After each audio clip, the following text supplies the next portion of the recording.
fellow citizens, residents, visitors, this year the International Day for Disaster Reduction will be observed on Monday, 13th October, with the theme, Resilience is for Life.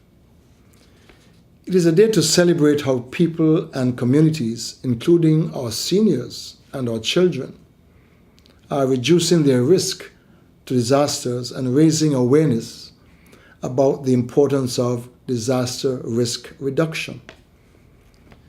The International Day for Disaster Reduction encourages every citizen and government to take part in building more disaster-resilient communities and nations and building a culture of safety and resilience against disasters. Populations are aging most rapidly in developing countries, with up to 80% of the world's older people expected to be living in developing countries by 2050. These countries are also some of the most exposed to disasters, which is also likely to increase with climate change and changes in human and natural environments over the coming century. What does this mean for our response to managing risk to disasters? Are we providing the necessary support to this growing sector of the population? How can we harness the potential of older people for strengthening resilience while ensuring that their vulnerabilities are being addressed?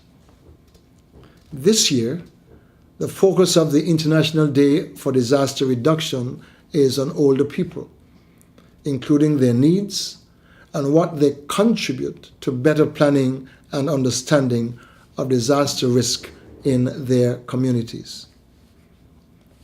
International Day for Disaster Reduction 2014 intends to switch on and amplify this critical issue now for the post-2015 framework for disaster risk reduction. This year's celebration will recognize the critical role the elderly can play in resilience building through their experience and their knowledge. The elderly, including seniors defined as over 62 years of age, are particularly vulnerable to emergencies, disasters, and hazards, including hurricanes, earthquakes, tsunamis, floods, landslides, volcanic eruptions, and fires. Some have difficulty in adapting to the challenges as a result of the loss of physical function, be it motor skills, eyesight, hearing, speech, or mental capacity. The Caribbean has one of the fastest aging populations in the developing world. Therefore, a participatory approach must be used to address problems related to disaster management with the development of age-specific policies and programs. The severity of the impact of emergencies and disasters on older people depends on the specific characteristics of the elderly and the type and severity of the hazard. They sometimes require special diets and medicines, which are not always available during and immediately after a disaster occurs. Illness and disabilities of the elderly can also worsen the after effects of a disaster.